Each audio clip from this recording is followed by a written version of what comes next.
Հայաստանում մինչև 16 տարեկանների մուտքը սոցցանցեր արգելելու ճանապարհներ են փնտրվում։ Թեև օր-օրի սոցիալական ամենատարբեր հարթակներ ու հավելվածներ ավելանում են, սակայն աշխարհի մի շարք երկրներ գնում են մինչև 16 տարեկանների մուտքը սոցցանցեր օրենքով սահմանափակելու ճանապարհով։ Պատճառը երեխաների անվտանգությունն ու հոգեկան առողջությունն է։ Հայաստանը եւս հետաքրքրված է այս ճանապարհով։ Առաջին երկիրը Ավստրալիան էր, որը մինչև 16 տարեկանների համար սոցիալական ցանցերի օգտագործումը օրենքով սահմանափակեց։ 2025 թվականին այդ երկրում ընդունվեց օրենք, որով մինչև 16 տարեկան երեխաներին արգելվեց օգտագործել սոցիալական ցանցերը, ինչպիսիք են TikTok-ը, Instagram-ը, Facebook-ը, YouTube-ը եւ այլ հարթակներ։ Սա աշխարհում առաջին նման նախադեպն էր։ Սոցցանցերն այստեղ պարտավոր են փակել մինչև 16 տարեկանների հաշիվը, հակառակ դեպքում մեծ տուգանքներ են ստանում։ Ավստրալիայից հետո նման օրենքներ եւ նախագծեր սկսեցին ընդունել շատ երկրներ, օրինակ Ֆրանսիան, Իսպանիան, Դանիան, Ինդոնեզիան, Նորվեգիան եւ այլ երկրներ։ Հայաստանում մի քանի գերատեսչություններ արդեն քննարկում են երեխաների մուտքը սոցիալական ցանցեր սահմանափակելու հարցը։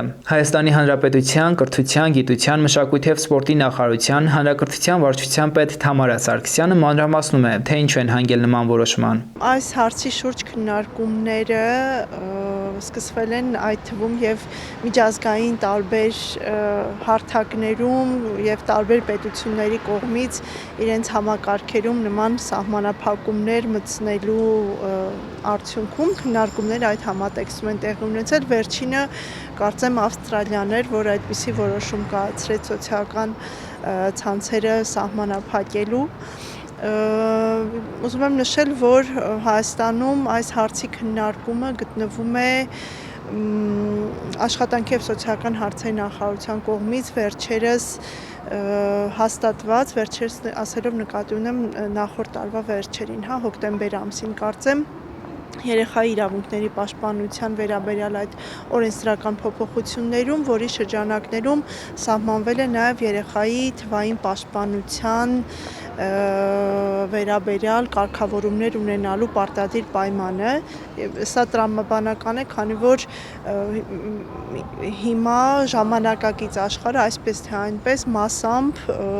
կապված է թվային աշխարհում մարդու գործունեության հետ, դա վերաբերում է եւ աշխատանքային գործունեությանը եւ կրթությանը եւ այսպես փոխհարաբերություններին եւ այդ պատճառով շատ կարեւորվում է, որ որոշակի կարգավորումներ լինեն դաշտում, այսինքն թե դպրոցահասակ երեխաները, ընդհանրապես երեխաները ինչ հարթակների, ինչ տարիքային շեմից պիտի ունենան հասանելիություն, ինչպիսին պետք է լինի այդ հասանելիություն ունենալու համար ինչ հաստատումներ են պետք եւ այլն։ Մեդիա հոգեբան Սաթեն Գրիգորյանն էլ Հայկական ժամանակի հետ զրույցում ընդգծում է. մեդիան մեծ եւ բացասական ազդեցություն ունի երեխաների կյանքում։ Երեխայի որպես անհատ ձևավորման եւ վերջինիս ինքնագիտակցության ձևավորման հարցում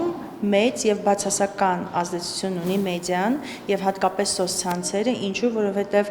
երեխան այսօր դաստիարակվում է հենց մեդիա դաշտի միջոցով եւ վերցնում եւ հաճախ առանց ֆիլտրելու կիրառում է այն արժեքները, որոնք իրենց փոխանցում են հենց մեդիան։ Եվ մենք ունենք մի շարք վտանգներ եւ ռիսկեր, որոնք մեդիայի միջոցով փոխանցվում են երեխաներին, որոնք դառնում են անվերահսկելի ընտանիքի կողմից, որովհետեւ ծնողները հաճախ չեն իմանում երեխաները ինչ կոնտենտ են սպառում, ում հետ են շփվում, ինչպիսի ռիսկեր եւ վտանգներ կան, հատկապես այս վտանգները մեծանում են, երբ որ ծնողները մեդիագրագիտության բավարար մակարդակ չեն ունենում։ Նախագիծը վիճելի եւ նուրբ հարց է, նկատում է մեդիափորձագետ Սամվել Մարտիրոսյանը։ Բոլորը լուրջ խնդիրների առաջ են կանգնել։ Խնդիր համար 1 այն է, որ հենց սոցիալական ցանցերը պետք է համաձայնեն վերահսկեն տարիք։ Բայց ենթադրենք սկսեցին վերահսկել, դա նշանակում է, որ պետք է շատ զգայուն անձնական տվյալների հավաքագրում սկսվի, ընդ որում համատարած, որը շատ լրջացնում է հարցը, որովհետև օրինակ մարդ չի կարողանալու այսպես թաքցնել իր անձը, միշտ չէ, որ մարդ ուզում է սոցիալական ցանցերում երևա թե ինքը ով է։ Մյուս հարցը այն է, որ երեխաները շրջանցում են արգելքը, տեղադրելով VPN եւ իրենց դնում են ուրիշ երկիր, որտեղ չկա այդ սահմանափակումը։ Կարճ ասած, ամեն ինչ սկսվում է երեխաներին օգնելու, բայց բերում է նրան, որ պետությունները սկսում են կառուցել բավականին ոչ դեմոկրատական մարդկանց հետևելու լուրջ համակարգեր։ Օրենքի տվյալ կարգավորմամբ ինչ հիմնական խնդիրներ են լուծելու եւ ինչից են անչափահասներին պաշտպանելու։ Թամարա Սարգսյանը մանրամասնում է։ Խնդիրները շատ պարզ են, ապահովել, վստահ լինել, որ պետությունը անում է իր կողմից բոլոր քայլերը, որպեսզի երեխաները թվային հարթակներում պաշտպանված լինեն եւ իրենց պաշտպանվածության հետ կապված կանոնակարգեր եւ ընթացակարգեր լինեն, որպեսզի մենք վստահ լինենք, որ երեխաների անվտանգությունը պաշտպանված է կամ դրա խախտումների դեպքում մենք ընթացակարգեր ունենք, թե ինչպես ենք վարվելու, այսինքն եթե երեխայի նկատմամբ, չգիտեմ, կիբերբուլինգ է իրականացվել, ինչպես պիտի բացահայտվի եւ հասցեագրվի դա, եթե երեխայի կողմից օգտագործում են այնպիսի, չգիտեմ, ցանցեր, այնպիսի հարթակներ, որտեղ հստակ տարիքային սահմանափակումներ կա, ինչպես պիտի դա արձանագրվի, այսինքն եթե մեկ բառով ասելու լինեմ, սրանով պետությունը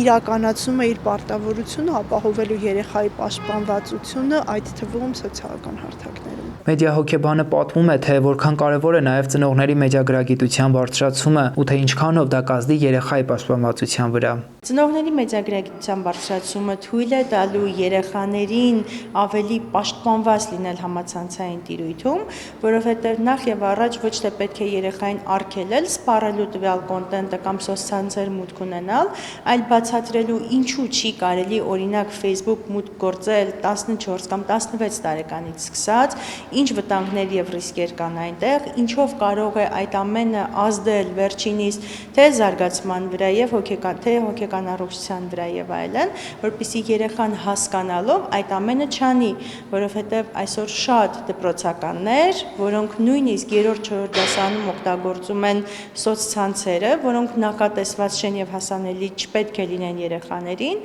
օգտագործում են եւ իրենց ծնողները նույնիսկ տեղյակ չեն, որ իրենց երեխաները սոցիալական ցանցերում կան, իհարկե նշելով ավելի բարձր տարիք, քան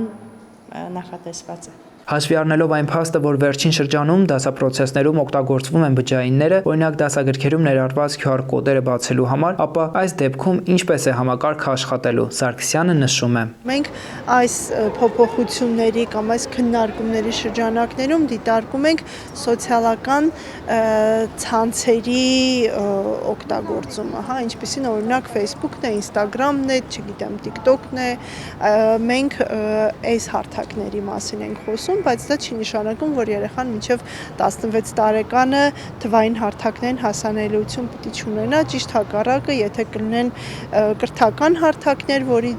շատերին հենց ուղղված են այդ QR կոդերը, եթե կլինեն այնպիսի հարթակներ, որտեղ կարևոր այսպես ուսումնառության հետ կապված տեղեկատվություն է կամ այլ կարևոր տեղեկատվություն է, երեխաները դրանց հասանելիությունը ոչ միայն կարող են, այլ նաև պետք է ունենան։ Սոցցանցերը ժամանակի հրամայականն են եւ դրանց բացառումը փոքր-ինչ դժվար է, բայց չպետք է անտեսել նաեւ վտանգավոր կողմերը։ Մեդիա հոգեբանի կարծիքն է։ Քանի որ այսօր որևէ երեխայի եւ առհասարակ որևէ մեկի չենք կարող արգելել մուտք գործել սոցցանցեր, որովհետեւ այն ժամանակի հրամայականն է բառի ամենաուղիղ իմաստով, որովհետեւ հաճախ թե դպրոցներում, թե համալսարաններում եւ թե կյանքի տարբեր ոլորտներում, խմբակներում եւ այլն օգտագործվում եւ կիրառվում են այնպիսի խմբեր, որոնք կապված են հենց սոցցանցերի հետ։ Երեխաները ունենում են հասանելիություն տարբեր խմբերի, որոնցում իրենք եթե ներառված չլինեն, բազում պարապմունքներ բաց կթողնեն, այսինքն ինքնակազմակերպումը կտուժի եւ երեխաները կամա թե ակամա